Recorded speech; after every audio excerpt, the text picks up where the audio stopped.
ส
วัสดีงานนี้ก็เห็นตอนทำที่เห็นพวกเขาสวยบอเปิดได้จบโซเมียนแล้วผลงานหนักคือจอบคือวันไหนเนาะเอามิสเตอร์มาผลงานก็เป็นใครซื้อผู้จอบครับตัวที่ทานที่จอบไว้นั้นพวกมันได้เกี่ยวให้ไปที่ห้องรับเจ้าเสื้อทางนี้เลยครับ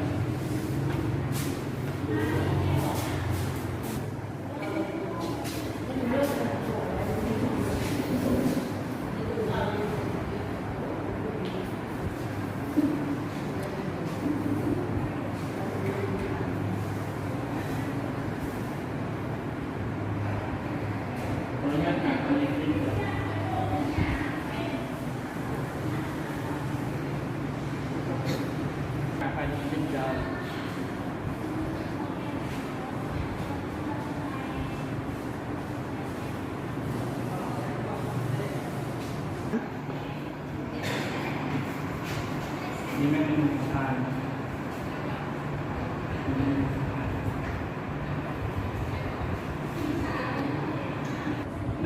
โดยจะมีพนักงานมาครับว่าด้วยในวัยนี้จะตกใจฝ่ายนี้ท่านเขาที่จะสั่งเครื่องดื่มและอาหารเลยโบ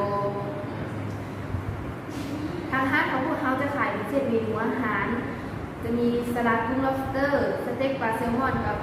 พาสต้าซอสกินเฮดเค้กโคเปน่าแต่นั้นยังมีของแถมขนมมือซากาแฟอยู่ในเซตอาหารเมนูนี้คือมูลค่า250 นาทีต่อคนถ้าจะเอาจากเซต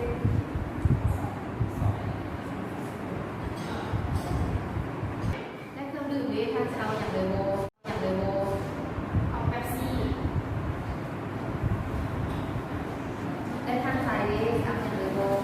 เอาแบบซีเป็นเด็กแล้วถ้าเป็นชาหรือกาแฟที่สอง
ซึ่งมันจะเข้ากับเส้นอาหารเมนูนี้ท่านสนใจโบเจ้าไวน์ตัวนี้มันจะเป็นไวน์ขาวผลิตมาจากเนาะจะเป็นขาวผลิตมาจากประเทศอิตาลีในปี1999มีแอลกอฮอล์14ถ้าต้องการซีเลยโบ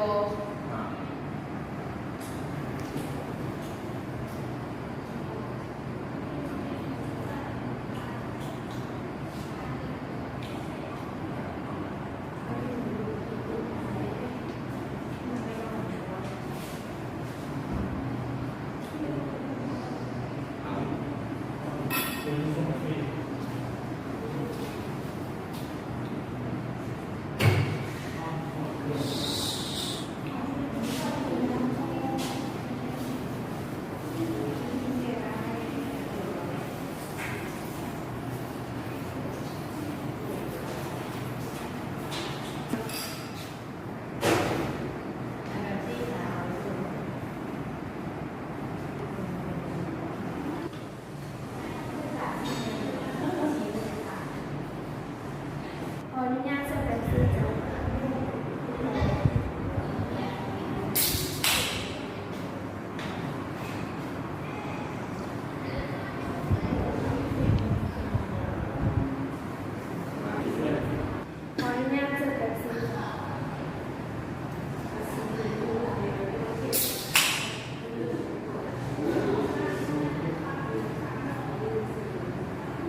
ขออ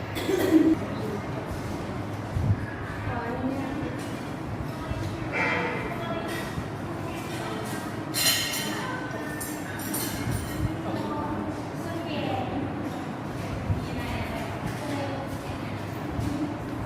ขออนุญาตติดจดข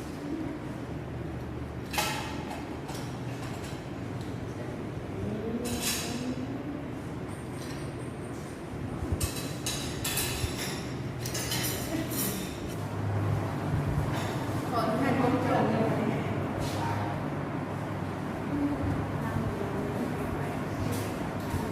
ดขออนุญาตเก็บจับไว้เจ้า ขออนุญาตเก็บจับไว้เจ้า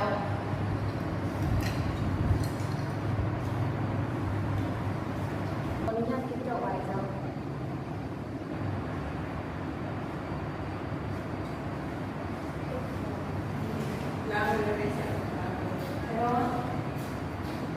ผู้ใดล้างกระล้างผ้าเลยครับ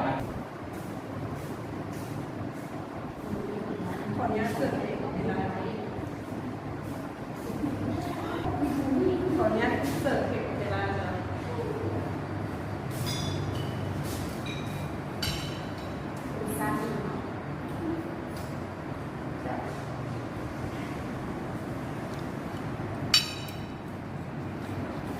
ให้ผมปัดเจนเลย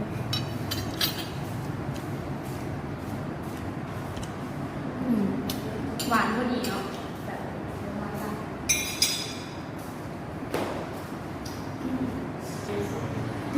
ขออนุญาตเก็บจาน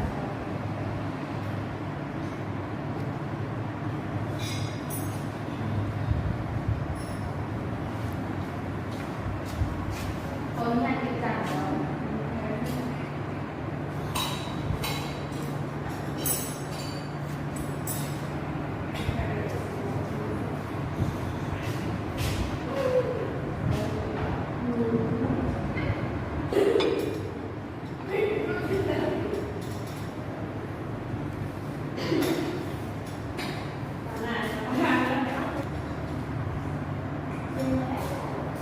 ขออนุญาตเสิร์ฟเอง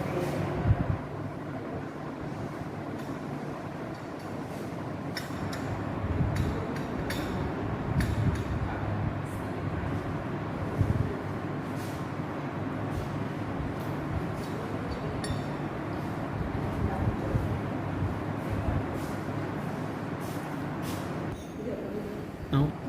ขออนุญาตเสิร์ฟเองจ้า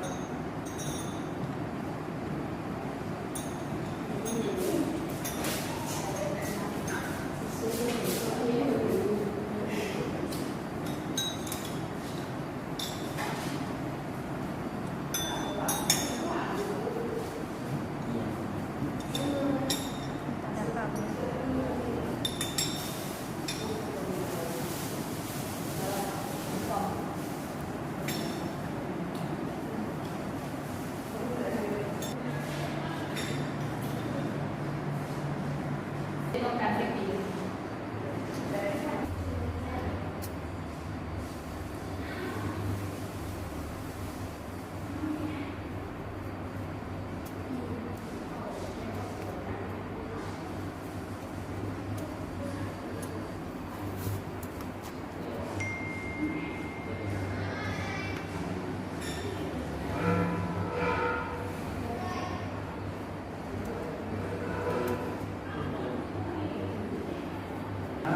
เป็นยังไงเนาะ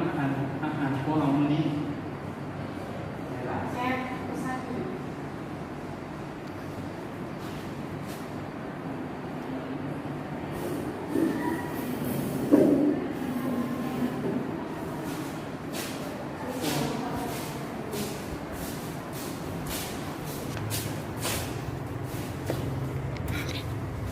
โอกาสหน้าเซิร์ฟใหม่นะเจ้า